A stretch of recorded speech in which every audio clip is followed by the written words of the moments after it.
जो भी मेरे वीडियो देखते हैं, मुझे सब्सक्राइब करते हैं, तो आई एम थैंक्सफुल। और जो मेरी चिरकुट पार्टी है ना, उसके लिए भी मेरी बहुत सारी गुड विशेष। तो मैं चिरकुट पार्टी इसलिए बोल रही हूँ कि जो मेरे यूट्यूब की कुकिंग वाली वीडियो है ना, और ये जो नन्हे मुन्ने कान्हा जी की मैं जो वीडियो बनाती हूँ, तो बहुत छोटे छोटे से बच्चे देखते हैं, 7-7, 8-8 साल के बच्चे। तो अभी 3-4 दिन पहले मैं मार्केट गई थी, तो एक बहुत छोटा सा बच्चा था अपनी मम्मी के साथ था। तो वो मुझे देख करके बोल रहा, देखना मम्मी, ये आंटी ना लड्डू गोपाल वाले वीडियो बनाती, मुझे बहुत अच्छे लगते हैं। तो कई सारे बच्चे मेरे प्रोग्राम देखते हैं, तो मेरी जो चिरकुट जितनी भी मेरी पार्टी है, तो मैं उन सबके बहुत सारी गुड विशेष दे रही हूँ। और जो सोमनाथ मंदिर है, सोमनाथ मंदिर बहुत पुराना है, हमारे भारत का बहुत प्राचीन मंदिर है, और 10-12 हज़ार साल पुराना सोमनाथ मंदिर। कृष्ण जी ने सोमनाथ में ही धरती को छोड़ा था, और जब उन्होंने सोमनाथ में धरती को छोड़ दिया था, तो वो जंगलों में घूमते रहे, और जंगलों में घूमते घूमते ही उन्होंने अपने प्राण त्याग दिए थे। तो जब उनकी बॉडी को बर्न किया गया था, और बर्न करने के बाद उनको समुद्र में बहा दिया गया, तो समुद्र में बहते हुए वो जो उनका हार्ट था वो नहीं बर्न हुआ, उनका जो हार्ट था वो जगन्नाथपुरी के समुद्र में मिला। तो आज भी जो जगन्नाथपुरी का मंदिर है प्राचीन, तो वहाँ पर कृष्ण, सुभद्रा और बलराम, ये तीनों की नीम से बनी हुई मूर्तियाँ भी स्थापित हैं।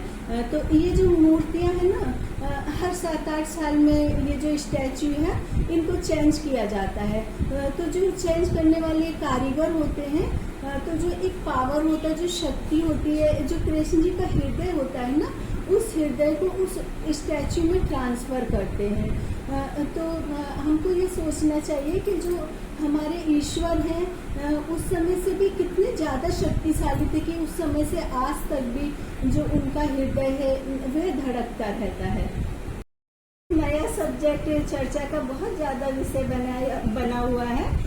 वैसे तो मैं पिक्चर नहीं देखती हूँ, मैं बिल्कुल नहीं पिक्चर देखती हूँ ना। मैंने कभी कॉलेज लाइफ में देखी कोई पिक्चर, एक आध कोई बहुत अच्छी धार्मिक या पारिवारिक पिक्चर देखी होगी तो देखी होगी, और शादी के बाद तो मैंने नहीं देखी पिक्चर। हाँ, मेरे हस्बैंड को पिक्चर देखने का बहुत शौक है, और जब मैं शादी होकर के आई थी तो बोलते थे मुझे हीरो बनने का शौक था।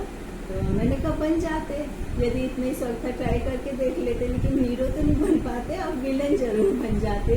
तो आजकल जो एक नई पिक्चर है वो बहुत ज़्यादा चर्चा में है, आदि पुरुष। तो आप आदि पुरुष का जो पूरा ट्रांसलेट करके देखिए, आदि पुरुष का मतलब ये होता है आदिम युग।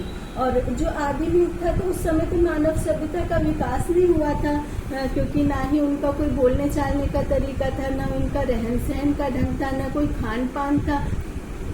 तो एकदम वो पशुओं की तरह जीवन व्यतीत करते थे, उन्हें बिल्कुल भी लाइफ जीने का कोई मतलब नहीं पता। तो देखिए हमारे धर्म को कैसे आदिम युग से जोड़ा गया है, जबकि जो त्रेता युग था, त्रेता युग में जब भगवान थे, उस समय तो साइंस ने बहुत ज़्यादा तरक्की कर ली थी। और जो हमारे भगवान थे, पहले तो लोग उन भगवानों को मिट्टी की आकृति देते थे, लेकिन वो जो मिट्टी की आकृति होती थी उसमें भी इतनी नेचुरलिटी, इतनी श्रद्धा होती थी कि उस नेचुरलिटी श्रद्धा को यहाँ तक आते आते बहुत टाइम लग गया। तो हमारे जितने भी भगवान हैं, उनके कितने खूबसूरत फेस होते हैं, और उनका जो ड्रेसेस होती है कितनी सुंदर होती है। और कोई भी जो धार्मिक पिक्चर बनती है या फिर धार्मिक सीरियल बनते हैं, तो उनके पूरे मेकअप का भी ध्यान दिया जाता है, उनके ड्रेसेस का भी ध्यान दिया जाता है, वो किस तरह से संवाद बोल रहे हैं उनका भी ध्यान दिया जाता है। क्योंकि धर्म और संस्कृति के ऊपर कुछ भी पिक्चर बने या हम कुछ भी बोले, तो हमको बहुत ज़्यादा ध्यान रखना पड़ता है, क्योंकि जो हमारे भारत की संस्कृति है वो विदेशों में भी मशहूर है। विदेश के लोग भी आकर के हमारे धर्म और संस्कृति के लिए नतमस्तक होते हैं।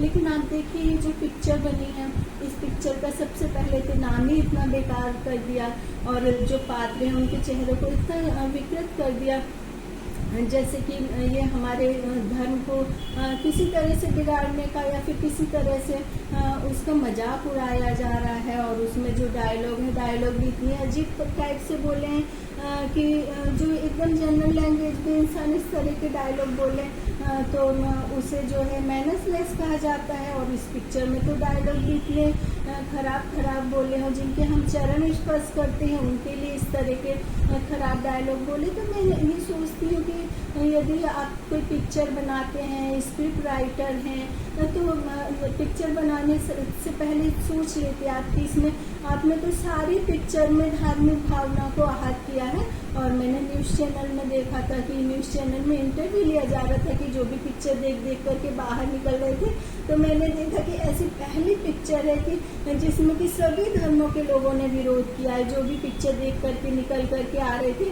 तो उनसे पूछा गया कि पिक्चर कैसी लगी, तो उनके अंदर ना एक अजीब सा सिचुएशन थी कि गुस्से में थे सब कि ये पिक्चर में इतना जो है हमारे धर्म का मजाक किस लिए उड़ाया गया।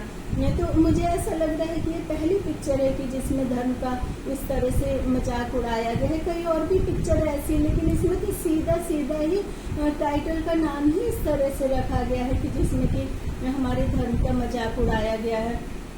और हम पेरेंट्स डे होता है या फिर मदर्स डे होता है या फिर स्टेज शो करते हैं या फिर पॉपुलैरिटी गेन करने के लिए किसी बड़े प्रोग्राम में जाते हैं, तो वहाँ पर हम अपने माता को लेकर के बहुत ही कविताएं सुनाते हैं या फिर पिता के ऊपर कविताएं सुनाते हैं।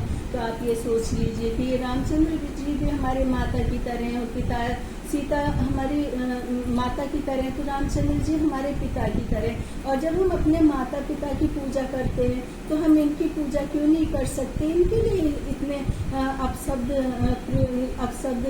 क्यों यूज में लाए गए?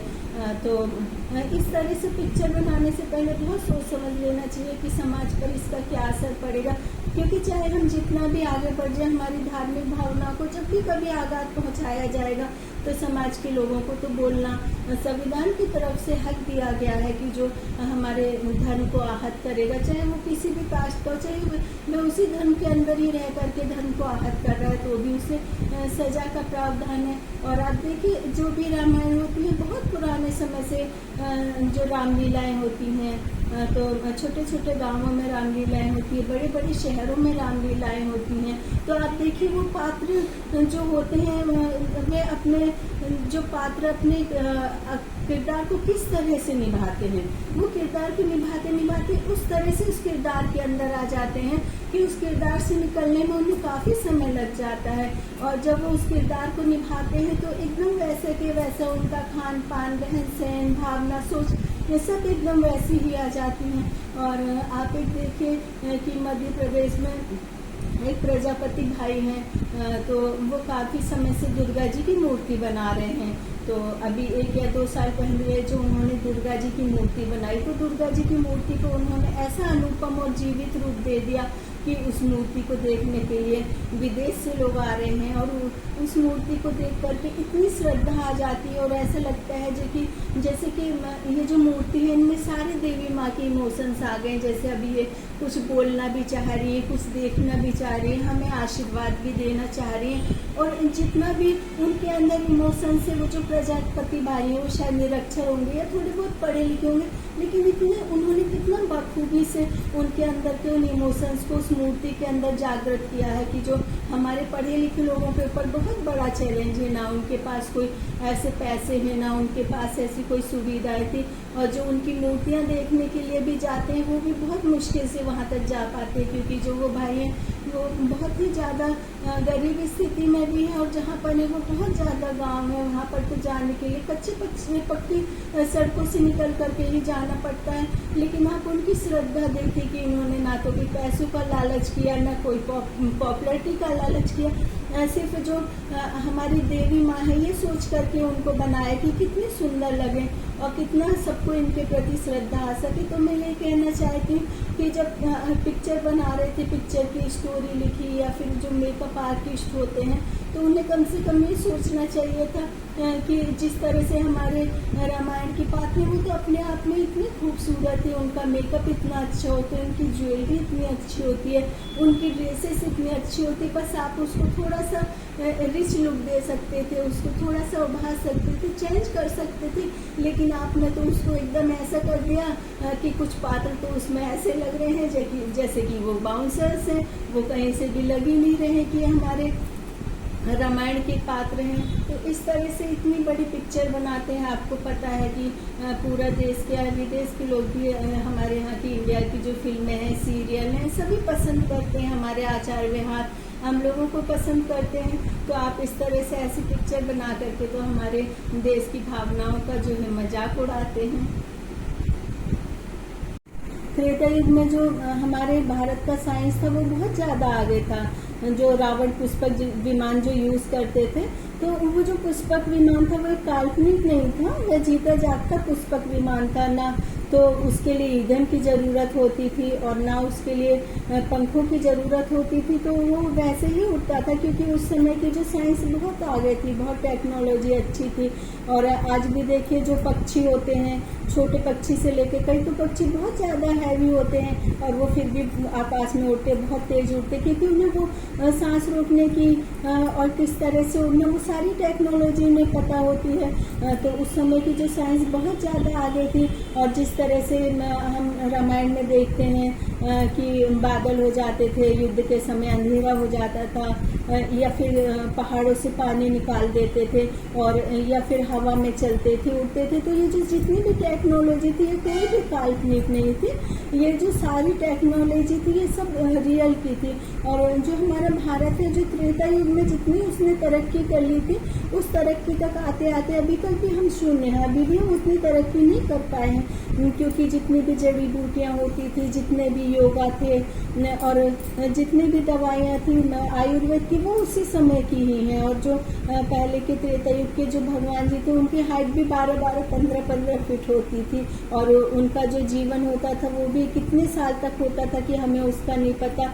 और अब तो 30 साल तक आते आते ही हमारे जो जीवन की डेट एक्सपायर हो जाती है। तो पहले की टेक्नोलॉजी बहुत ज़्यादा हाई थी, और पहले के लोगों का जो रहन सहन और शब्दों का प्रयोग करना, ये सब बहुत ज़्यादा उच्च प्रवृत्ति का था। तो इसे आदिम युग से जोड़ करके तो बहुत बड़ा मजाक उड़ाया। मुझे तो यही नहीं समझ आ रहा कि इसका जो है इस तरह का नाम पिक्चर का क्यों रखा गया।